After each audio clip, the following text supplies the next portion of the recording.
Hello friends, welcome back to our channel. நம்ம இன்னைக்கு என்ன பார்க்க போகிறோன்னா, நம்ம வீட்டில் உள்ள அழகு செடிகள் தான் பார்க்க போகிறோம். ஃபஸ்ட்டு பார்க்க போகிறது நம்மளோட கப்பி தொட்டி. இதில் கப்பி குட்டி மீன்களெல்லாம் இருக்குது. இது தண்ணி பச்சை கலரில் இருக்கணும், தப்பாக நினைக்காதீங்க. இந்த பச்சை கலர் தண்ணியில் விடும்போது மீனோட க்ரோவிங் நல்லாயிருக்கும். செகண்ட் பார்க்குறது வாட்டரில் வளர்கிற பிளான்ட் இது. இதுலேயும் மீன் விட்ருக்கோம். அப்புறம் இதுவும் வாட்டரில் வளர்கிற பிளான்ட்டு தான். இதுலேயும் நம்ம மீன் விட்ருக்கோம். இந்த மீன் எதுக்கு விட்ருக்கோன்னா, நமக்கு தண்ணியில் கொசு முட்டை போட்டு கொசு ஒன்றும் வராது. அதுவும் இல்லாமல் நம்ம கப்பி சுடும்போது அது அதிலே நல்ல க்ரோவிங்காக இருக்கும். அதனால் நம்ம இந்த எல்லா பிளான்ட்லேயும் ஃபிஷ் ஆட் பண்ணியிருக்கோம். எல்லாத்துலேயுமே கப்பி ஃபிஷ் தான் கிடக்கு. பார்த்திங்கன்னா உங்களுக்கு தெரியும் இதெல்லாம். அப்புறமா நம்ம அடுத்து என்ன பார்க்க போகிறோன்னா, நம்மளோட சின்ன ஒரு ஃப்ரீசர் பெட்டி. அதில் கொஞ்சம் கப்பி மீன்கள் இருக்குது. அதாவது அதில் ப்ரீட் ஆகிற அந்த சின்ன பார்ட்ஸில் ப்ரீட் ஆகிற சின்ன குட்டி மீன்கள் எல்லாம் பிடிச்சி இந்த ஃப்ரீசர் பெட்டியில் போட்டு தான் வளர்த்துறோம்.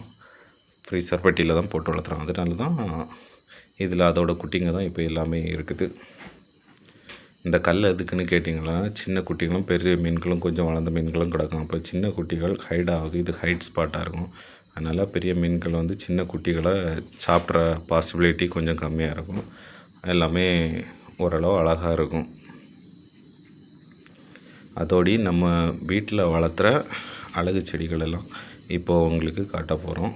இது நம்ம வீட்டோட முன் வாசலில் இருக்கிற பிளான்ட்டு. அப்புறம் இதெல்லாம் வால்லே நம்ம அமைச்சிக்கலாம். இது அமைக்க நமக்கு சின்ன ஒரு மக்கு, அப்புறமா சின்ன சின்ன பக்கெட்டு, நமக்கு வீட்டில் யூஸ் ஆகாத திங்ஸை வச்சு இந்த மாதிரி நம்ம உருவாக்கிக்கலாம். எந்த பிரச்சனையும் இல்லை. நமக்கு இந்த மாதிரி அழகழகாக எல்லாமே ரெடி பண்ணலாம். பார்த்திங்கன்னா உங்களுக்கே தெரியும். இந்த மாதிரி பிளான்ட்ஸு உங்களுக்கும் ஃப்ரெண்ட்ஸ் தேவைன்னா, இதோட தை ஏதாச்சும் தேவைன்னா காண்டாக்ட் பண்ணுங்கள், பிரச்சனை இல்லை. இது நம்ம வீட்டில் நிறைய அவைலபிள் தான். நேரடியாக எடுத்துக்கோங்க. ஏன்னா டெலிவரி ஒன்றும் கிடையாது. நம்ம இருக்கிற பிளான்ட்டில் அதோட தை ஒன்று தந்துக்கலாம். இப்போ பார்த்திங்கன்னா நம்ம மேரிகோல்டு இது சின்ன தையாக இருந்துச்சு. இப்போ நிறைய பூ பூக்க ஆரம்பிச்சிடுச்சு. அப்புறம் ரோஜா எல்லாமே இருக்குது. அப்புறம் யாருக்கு தேவையோ கமெண்ட் பண்ணுங்கள் ஃப்ரெண்ட்ஸ். நம்ம வீடியோ பிடிச்சிருந்தா லைக் பண்ணுங்கள், சப்ஸ்கிரைப் பண்ணுங்கள். அப்புறம் இதை பார்த்திங்கன்னா மஞ்சள் செடி. ஆல்ரெடி நம்ம அந்த வீடியோ நம்ம சின்ன தோட்டத்துலேயும் இந்த மஞ்சள் செடி இருந்திருக்கும். அதுவும் இல்லாமல் இங்கேயும் இருக்குது. இங்கே இருக்குதுன்னா அது நம்ம பொங்கலுக்கு வாங்கி யூஸ் பண்ண மஞ்சள். அதை அப்படியே நட்டு வச்சோம் 2 இடத்துலையும் மட்டும். ஆனால் 2 இடத்துலையும் நல்ல க்ரோவிங் சூப்பராக வளர்ந்துருக்கு அந்த மஞ்சள். ஓகே ஃப்ரெண்ட்ஸ், வீடியோ பாருங்கள், லைக் பண்ணுங்கள், பிடிச்சிருந்தா சப்ஸ்கிரைப் பண்ணுங்கள்.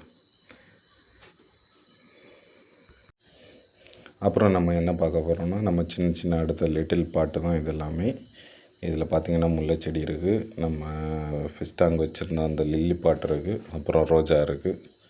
அப்புறம் இது ஒரு ரோஜா. அடுத்தும் இல்லாமல் இதுவும் நம்ம அழகு செடி மாதிரிப்பட்ட ஒரு செடி தான். எல்லாத்தையும்